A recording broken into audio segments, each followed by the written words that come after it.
Kita yang butuh dengan sholat kita. Makanya ketika ada orang bertanya, ya Allah kenapa sih mesti sholat? Maka Allah perdengarkan di setiap telinga kita. 24 jam tak berhenti. Supaya kamu bahagia, supaya kamu senang, supaya kamu lancar, supaya kamu nggak punya masalah. Makanya kalau kita sadar, cara berpikirnya begini, sholat membuat kita bahagia. Maka semua orang akan menunggu waktu sholat. Wa may yattaqillaha yaj'al lahu makhraja wa yarzuqhu min haitsu la yahtasib. Siapa yang mampu meningkatkan takwa, aku berikan solusi. Semua kesulitannya aku mudahkan. Aku kirimkan rezeki bahkan dari sisi yang tidak dia duga. Anda ingin bahagia? Takwa. Lihat akhir ayat 189 di surah Al-Baqarah. Lihat ujung ayatnya. Wattaqullaha la'allakum tuflihun. Kalau kamu ingin takwa, kalau kamu ingin bahagia kata Allah, ingin sukses, tingkatkan takwa. Anda masih belajar di kampus, pengen pintar, ilmu pengen cepat datang, Allahu Akbar. Takwa juga.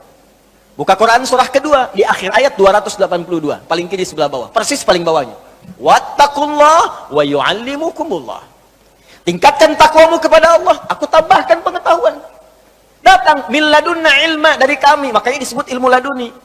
Bukan nggak belajar, dia ikhtiar. Dia belajar, dia mendekatkan takwa kepada Allah, tapi proses pembelajarannya dipercepat oleh Allah karena takwanya. Logikanya begini, logikanya. Anda dekat dengan pimpinan, akses mudah. Dekat dengan dosen, mudah belajar. Ya, dekat dengan orang-orang berpengaruh, dapat bagian kemudahannya.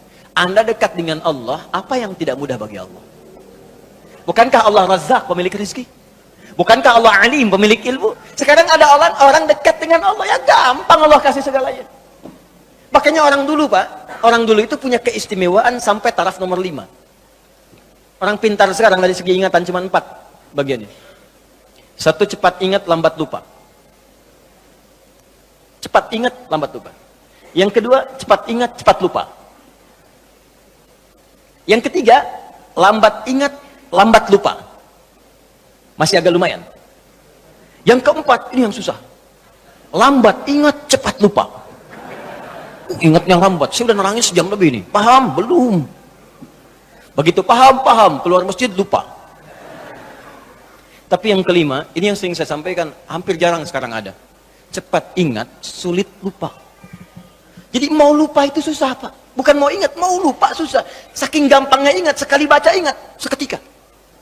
Imam Al-Bukhari itu dibacakan sekali, langsung masuk. Imam Syafi'i bacakan sekali, masuk. Hafal Quran usia 7 tahun, 10 tahun Al-Muwatta. Al-Muwatta lebih tebal daripada ini. Hafal. Al-Bukhari itu dibacakan, hafal seketika. Diuji Pak di Irak, datang ke sana. Katanya mau silaturahim, begitu datang, kayak sidang ujian. Yang uji langsung 10, bukan cuma 3-4 lagi, 10 orang ulama terbesar. Diuji hadis. Kata ini anak muda hebat hadisnya. Di letter U Pak, beliau duduk di sini, dikelilingi ulama begini. Setiap orang menguji 10 hadis. Setiap hadisnya diacak orang-orangnya, sanadnya.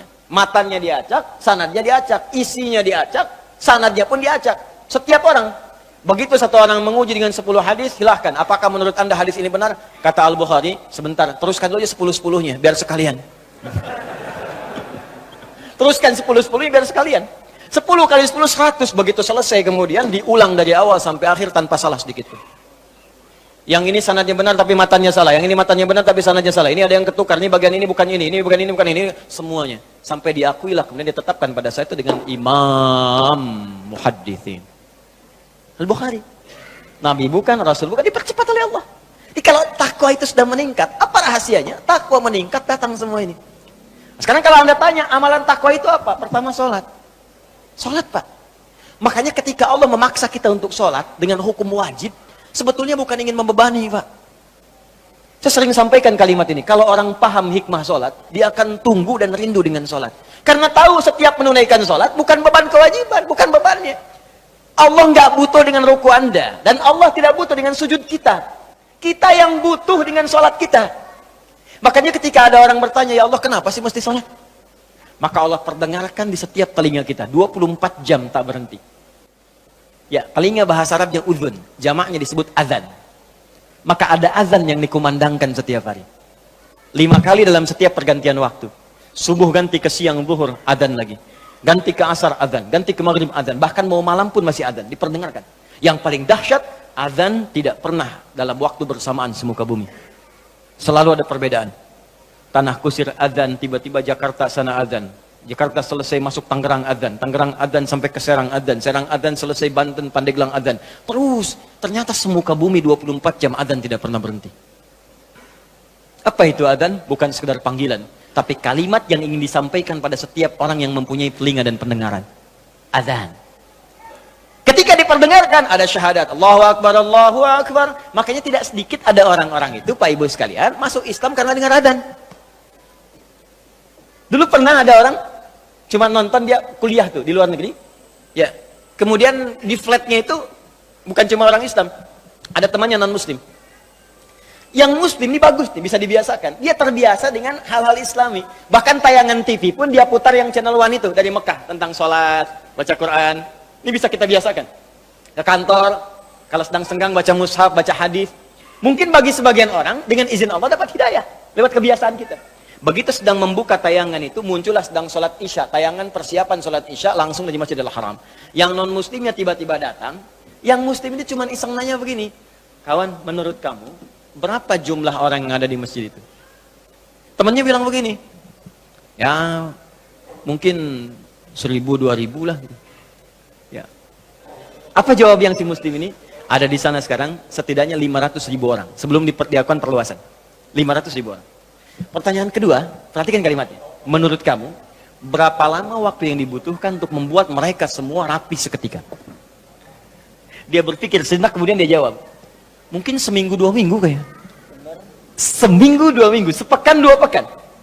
Kata si muslim ini, aku akan tunjukkan kepadamu, tidak sampai 5 menit, semuanya akan rapi dan baris. Kata yang kawan tadi, mustahil, gak bisa itu. Tadi kan, rasionalitasnya jalan. Ketika rasio sudah mulai jalan, maka mudah bagi Allah memberikan hidayah dan hikmah kepada jiwanya. Maka seketika, kata temannya yang muslim, sekarang coba lihat. Begitu qamat, Allahu Akbar, Allahu Akbar. Wah, sudah. Yang tawaf berhenti semua. Yang tadinya duduk, berdiri semua. Siap. Bingung temannya. Wah, jangan dulu jangan dulu bingung. Lihat dulu nih. Begitu sudah imam yang mengatakan, Istawu, istaqimu. Wah, semua rapi. Saat takbir, Allahu Akbar, semua angkat tangan takbir. Maka apa respon yang non muslim ini? Dia katakan kepada yang muslim, tolong tunjukkan kepadaku bagaimana caranya masuk Islam, karena ini bukan agama buatan manusia. Hidayah. Ada orang nonton sholat isya masuk Islam. Ada orang sudah Islam gak mau sholat isya. Orang udah qomat nunggu dekat subuh. Jadi bisa jadi asbab hidayah. Dan yang paling menarik begini Pak, kadang dalam keseharian, kenapa cuma Anda yang dengar azan? Kenapa Anda yang lihat, Anda pulang kerja, bisa kan lewat jalan lain, tapi kenapa Anda bisa melewati orang sholat? Kok bisa melihat orang ke masjid? Kok tiba-tiba lewat ke tempat masjid yang sedang azan? Itu kan hidayah. Sebetulnya Allah sedang jemput kita. Ketika Anda bertanya, kenapa kami sholat ya Allah? Dijawab lagi di suara azan. Hayya 'alas shalah. Kenapa sholat ya Allah? Teruskan. Hayya 'alal falah. Tuh, falah. Sukses dan bahagia. Ketika engkau bertanya, kenapa kami mesti sholat? Aku jawab, kata Allah, suara muadzin tuh. 24 jam aku perdengarkan padamu. Tanpa putus. Supaya kamu bahagia. Supaya kamu senang. Supaya kamu lancar. Supaya kamu gak punya masalah. 24 jam. Kalau sekali diingatkan, belum sadar, mungkin wajar. 24 jam diingatkan, gak sadar-sadar. Anda manusia bukan. 24 jam. Datang terus, kedengaran terus. Gak sadar juga. Perlu apa lagi? Di sekarang yang salah siapa? Jangan lagi Anda salahkan Allah. Ya Allah, kenapa saya mesti begini? Why me ya Allah? Why not, kata Allah. Kamu saya kasih nggak diambil-ambil. Makanya kalau kita sadar, cara berpikirnya begini, sholat membuat kita bahagia, maka semua orang akan menunggu waktu sholat. Karena itu ketika Anda punya masalah, kalimat sholat itu ketika disebutkan di Quran, bersanding dengan solusi. Quran surah kedua ayat 45. Wasta'inu bis-sabri was. Kalau engkau punya masalah, kata Allah, maka minta kepadaku. Sabar terima masalahnya, karena semua orang punya masalah. Bukan Anda saja, kata orang, semua orang hidup punya masalah. Perhatikan Quran surah kedua ayat 155. Walanabluwannakum bisyai. Semua orang yang hidup, kata Allah, aku akan uji dengan persoalan. Diuji dengan masalah. Masalah ini aku turunkan, bukan ingin membuat hidupnya bermasalah. Perhatikan bahasa Qurannya. Tapi ingin meningkatkan kualitas hidupnya. Sebab kalau hidup nggak ada ujian, kualitasnya nggak meningkat. Anak SD itu masuk SMP kalau sudah lewat ujian. Harus diuji supaya kadar keilmuannya bisa diketahui layak untuk masuk SMP. Kalau nggak ada ujian, nggak ketahuan peningkatan ilmunya. SMP ke SMA ada ujian. Jadi kalau tahap yang sederhana saja ada ujian, apalagi hidup yang begitu kompleks, pasti ada ujian. Di cara berpikirnya jangan salah. Ketika sedang punya masalah, sesungguhnya Allah sedang akan meningkatkan kualitas hidup kita. Semakin tinggi ujian, artinya kita akan semakin meningkat dengan kuat. Karena orang besar itu nggak akan diuji dengan ujian kecil. La yukallifullahu nafsan illa. Jadi kalau Anda hadir sekarang di pengajian ini, sedang punya masalah berat rasanya, maka berbahagialah. Artinya, Anda akan diangkat setinggi-tingginya oleh Allah, karena ujian yang diturunkan, ujian yang disetarakan dengan kemampuan Anda. Itu poinnya. Gak ada orang hidup gak punya masalah. Apa dikira Ustadz gak punya masalah? Lebih banyak daripada jemaah. Tuh masalah antum tuh. Saya jawab juga. Di hidup bersanding dengan masalah. Persamaan terbaliknya, orang yang tidak ingin punya masalah artinya tidak ingin hidup. Siapa yang tidak ingin punya masalah? Angkat tangan. Selesai. Nah sekarang kata Allah, kalau sedang punya masalah, minta kepada saya solusinya supaya dipermudah. Lewat apa ya Allah? Wassalah, datang. Kalau Anda masih nggak mau sholat, ditanyakan imannya oleh Allah. Makanya kalimat ini disebutkan sekali lagi untuk menguatkan di ayat 153. Dipanggil kalimat imannya. Seakan-akan begini bahasanya. Kamu ini punya iman apa enggak sih? Kalau nggak punya iman kamu apa? Ya karena nggak ada iman. Sekarang kamu masih mengaku beriman, tapi saya panggil sholat nggak datang. Karena itu di ayat 153, paling kanan sebelah bawah, itu kalimatnya berubah dengan disebutkan kata iman di depannya. Ya ayyuhalladzina amanu. Hei semua orang beriman, mana imanmu? Ista'inu bis-sabri was-shalah. Kalau kalian punya masalah, kata Allah, sekali lagi datang. Lewat sholat minta kepadaku.